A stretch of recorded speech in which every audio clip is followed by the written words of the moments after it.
ఈ వీడియో చూసే ముందు ఫస్ట్ పార్ట్ చూసి అప్పుడు ఈ వీడియో చూడండి. మీకు ఈ వీడియో పూర్తిగా అర్థమవుతుంది. తన శరీరం తన ఆధీనంలో లేనట్టుగా ఉంది ధీరజ్కి.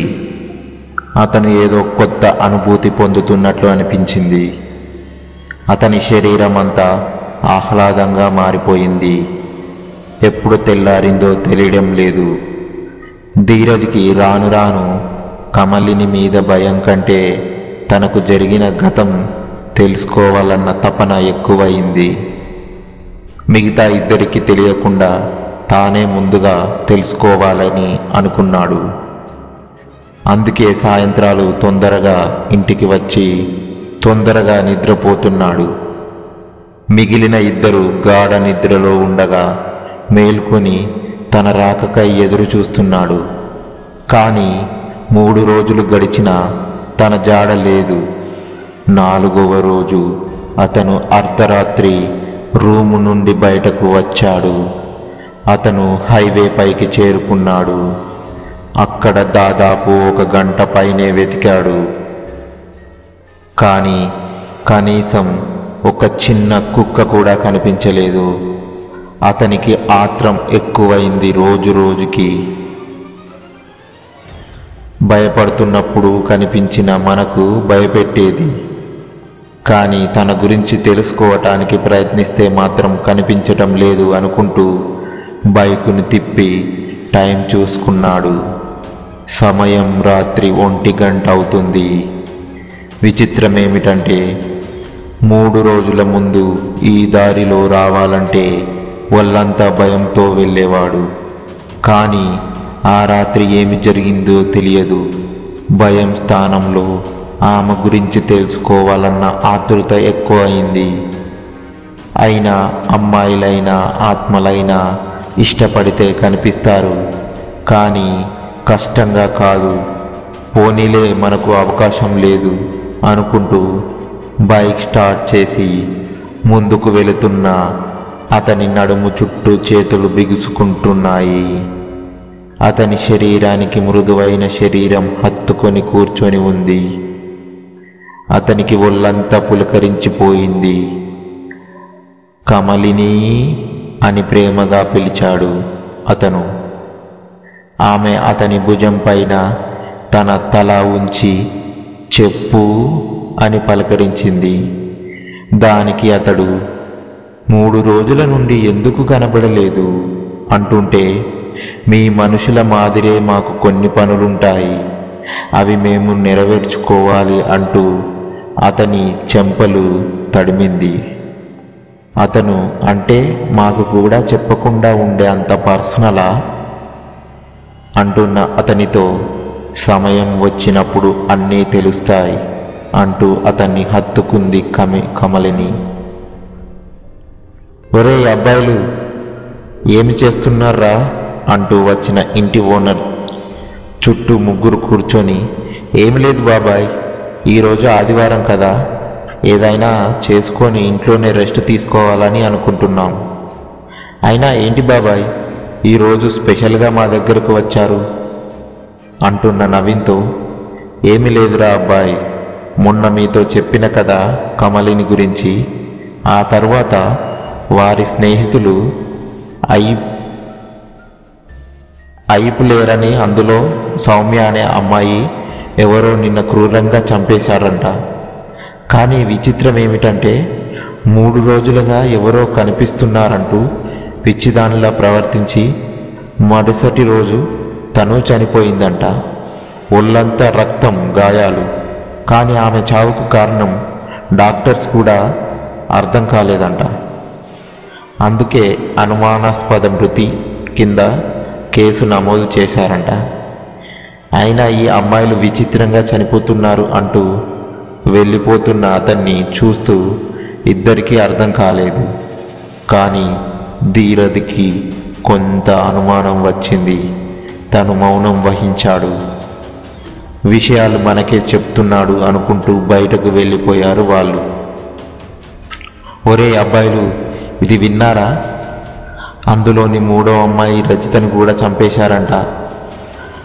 అందులో అంతా ఆందోళన పడుతున్నారు అంటున్న ఆ ఇంటి ఓనర్ మాటలకు అందరికంటే ఎక్కువగా ఉలిక్కిపడుతూ లేచి కూర్చున్నాడు ధీరజ్. అతని ఒళ్ళంతా చెమటలతో నిండిపోయింది. వాళ్ళు కూడా భయపడుతూ, బాబాయ్ ఉదయాన్నే మీ గోలేంటి? వాడు చూడు పూర్తిగా భయంతో తడిచిపోయాడు. వాడికి పైనుండి పోస్తుంది, కింద నుండి పోతుంది, అర్థం కావడం లేదు. అయినా వాళ్ళ గురించి మాకెందుకు అంటున్న నవీన్తో, అదేంట్రా అబ్బాయిలు, ఏదో గతంలో ఈ గదిలో ఉండిపోయిన ఆడపిల్లలని మీకు చెప్తున్నాను. ఆ మాటలు వారికి ఆలోచనలో పడేశాయి. ఒక్కసారి ఆ దయ్యాన్ని చూసి ఈ పరిస్థితి వస్తే అవి 3 వస్తే అనే ఆలోచన పట్టపగలే చుక్కలు చూపించసాగాయి. ఆ ముగ్గురు భయంతో ఉండిపోయారు. మామా, మనం ఆఫీస్కి దగ్గరలో ఇంకో రూమ్లోకి మారదాము, లేదంటే మనకి ఈ ఓనర్ చెప్పే భయానక వార్తలు భయాన్ని పుట్టిస్తున్నాయి అంటున్న నవీన్తో, ఎందుకురా భయపడతారు? ఈ ఇల్లు మన ఆఫీస్కి దగ్గరగా, మనమే ఏరికోరి తీసుకున్నాము. ఇంకా ఎవరో ముక్కు ముఖం తెలియని వారి గురించి ఎందుకు భయపడుతున్నారు? అయినా ఈ విషయాలు మనకు సంతృప్తిని ఇస్తాయా? పదరా, ఆఫీస్కి టైం అయింది అంటూ వారి ఆలోచనలు చుంచివేస్తూ అందరూ ఆఫీస్కి బయలుదేరేలా చేశాడు. కానీ అతని మనసంతా ఒకటే ఆలోచనతో నిండిపోయింది. అవును, ఇన్ని రోజులు ఆ ఈపు లేని వారిని ఎవరో వేటాడి చంపుతున్నట్లు, మొదట మనిషికి 3 రోజులు ఎవరో కనిపిస్తున్నట్లు భయాన్ని కల్పించి మరీ చంపేశారు. అంటే ఒకటి, పగ ఉన్నవారు అయినా చేయాలి, లేదా కోపంతో అయినా చేయాలి. కానీ ఇన్ని రోజులు వదిలి ఇప్పుడు చంపారంటే వాళ్ళు ఒకేలా అన్నీ అయిపోతుంటాయి అని ధైర్యంగా బయటకు వచ్చి ఉండాలి, లేదా కలుగులో పొగపెట్టి బయటకు రప్పించి ఉండాలి అనుకుని అలాగే నిద్రపోయాడు. అర్ధరాత్రి మెలకువ వచ్చిన ధీరజ్కి టైం చూసుకునేసరికి 12 అవుతుంది. అతనికి ఇంటికి వెళ్ళడానికి మనస్కరించలేదు. కానీ తన కోసం ఇద్దరు ఎదురు చూస్తున్నారు అనుకొని ఫోన్ చేద్దామని ఫోన్ తీశాడు. అది స్విచ్ ఆఫ్ అయ్యింది. అదేంటి, ఉదయం ఫుల్ ఛార్జ్ పెట్టుకొచ్చాను కదా అనుకుంటూ బైక్ దగ్గరికి వచ్చి బండిని తీసి గేటు దగ్గర సెక్యూరిటీకి తన ఐడి కార్డ్ చూపించి బయటకు దారి తీశాడు ధీరజ్. ఏంట్రా వీడు ఇంకా రాలేదు, 12:30 అవుతుంది అయినా రాలేదు అని అంటున్న ప్రకాష్తో, వాడికి ఆఫీస్లో వర్క్ ఎక్కువై ఉంటుంది, అందుకే లేట్ అయి ఉంటుంది అని అంటున్న నవీన్తో, ఒరేయ్ మనం ముగ్గురం చేసేది ఒకే ఆఫీస్లో, మనం వాడికి చెప్పే ఆడిటర్ని కలిసి ఇంటికి వచ్చేసాము. కానీ వాడికేమి పని ఉంటుంది? ఎప్పుడూ రావాల్సింది కానీ ఇంతవరకు రాలేదు. ఫోన్ చేస్తేనేమో స్విచ్ ఆఫ్ అయి ఉంది. నాకెందుకో భయంగా ఉందిరా, పద ఒకసారి వెళ్ళి చూసొద్దాం అంటూ ప్రకాష్ని కొంతసేపు వెయిట్ చేద్దాం, తర్వాత మనమే వెళ్దామని నవీన్ మాటలు కలుపుతూ సరే అన్నాడు. సరిగ్గా హైవే మలుపు దగ్గరకు రాగానే బండి దానంతట అదే ఆగిపోయింది. అతను చుట్టూ చూశాడు. వాతావరణం చల్లగా ఉంది. చెవిలో ఎవరో గుసగుసలాడుతున్నట్లు సవ్వడి తనకు అర్థమైంది.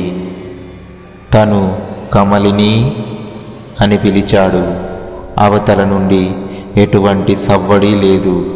కానీ వాతావరణం ఆహ్లాదకరంగా మారింది.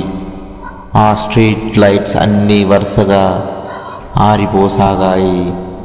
చుట్టూ చీకటి ఆవరించింది. అంతలో తామున్న చోట ప్రకాశవంతమైన వెలుగు.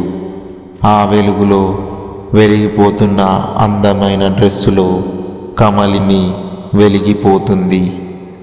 ఆమెను చూస్తుంటే తనను కవినై ఉంటే ఎంతలా వర్ణించేవాడో, కానీ ఆమె సొగసులు తనను కనువిందు చేస్తుంటే ఆమె వయ్యారంగా నడుచుకుంటూ వచ్చి అతని కళ్ళలో కళ్ళు పెట్టి ప్రేమను పరిచయం చేస్తుంది. ఆమె ప్రేమను ఆస్వాదిస్తున్న ధీరజ్కి ఆమె ప్రేమ పరవశం ఒళ్ళంతా పులకరించిపోతుండగా వారు ఈ లోకాన్నే మర్చిపోయి ఇద్దరు ఉయ్యాల ఊగుతున్నారు. వారు ఏమీ కనిపించే పరిస్థితిలో లేరు. కానీ 4 కళ్ళు వింతగా ఆ వింతను గమనించసాగాయి.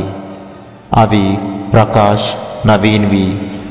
వారికి ఉయ్యాల ఊగుతున్న ధీరజ్ మాత్రమే కనిపిస్తున్నాడు. వారికి పిచ్చి ఎక్కువైనట్లుంది. ఇంటి ఓనర్ చెప్పినట్లు ధీరజ్ని ఆ దయ్యం ఆవహించిందా అని అనుకుంటుండగా వారికి దూరంగా నడిచి వస్తున్న 2 ఆకారాలు కనిపించసాగాయి. అవి కూడా ఆడ ఆకారాలు. వాటిని చూడగానే దయ్యాలని అర్థమైంది. ధీరజ్ని హెచ్చరించడానికి ప్రయత్నించిన వారి నోరు పెకలడం లేదు. అవి ధీరజ్ దగ్గరికి వెళ్ళసాగాయి. కానీ వారు భయంతో అలాగే బిగుసుకుపోయారు.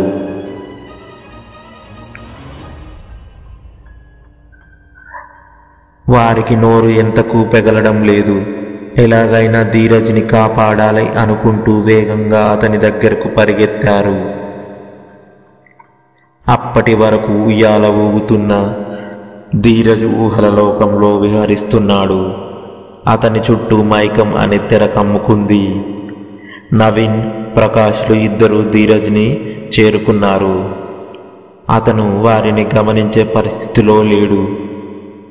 వారు అతన్ని ఎంతసేపు తట్టినా అతనికి మనిషి అనే ధ్యాస అనిపించడం లేదు. అతని ముందు కమలిని నాట్యం చేస్తూనే ఉంది. ఆమె అందం అసలు వర్ణించలేకున్నాడు.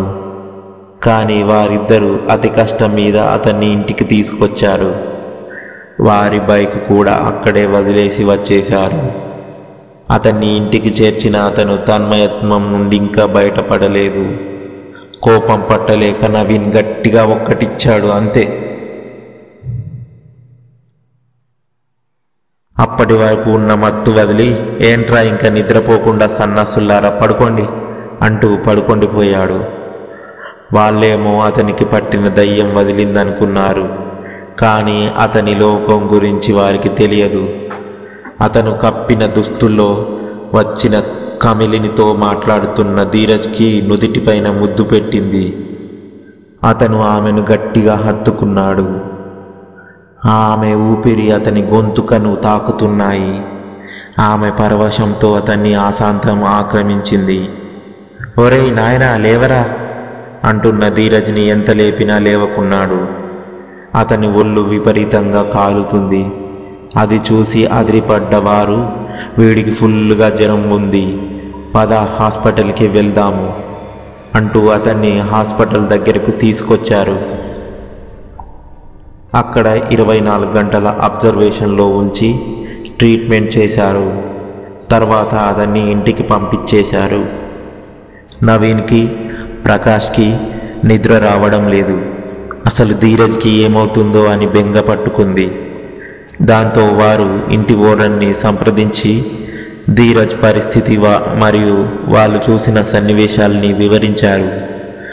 దాంతో ఆయన ఆలోచనలో పడి అతనితో రమ్మని సైగ చేసి నడవడం ప్రారంభించాడు. ప్రకాష్ని ధీరజ్కి కాపలా పెట్టి ఓనర్ని అనుసరించాడు. అతను సరాసరి శ్మశానంలోకి దారి తీశాడు. నవీన్ అతన్నే ఫాలో అయ్యాడు.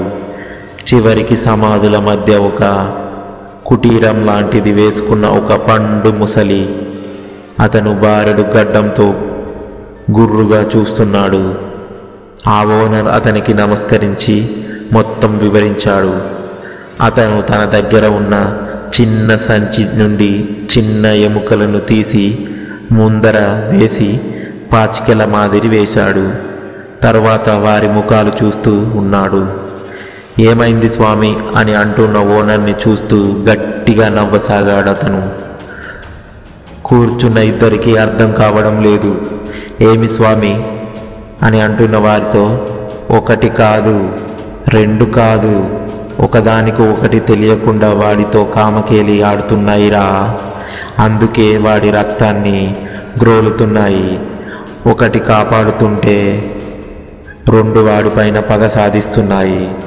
తొందరపడలేదో వాటిలో 4వ వాడిగా కలిసిపోతాడు. వాడే కాదు, మీరంతా అదే దారిలో పయనిస్తారు. భద్రం, రానున్న అమావాస్య వరకు జాగ్రత్త. అదే రోజు నేను వాటిని బంధిస్తాను అని అంటున్న స్వామికి భయంతో నమస్కరించి వెనక్కి తిరిగిన వారికి భయంతో పరిగెత్తుకొస్తున్న ప్రకాష్ కనిపించాడు. తర్వాత ఏమైందో తెలుసుకోవాలనుకుంటే పార్ట్ 3 కోసం వెయిట్ చేయండి.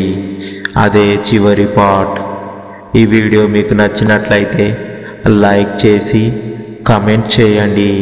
మీకు ఎప్పుడైనా ఇలాంటి అనుభవం ఎదురైందా? అలాగే సబ్స్క్రైబ్ చేసుకోండి. మరిన్ని వీడియోస్తో మీ ముందుకు వస్తాను. Thank you for watching our videos.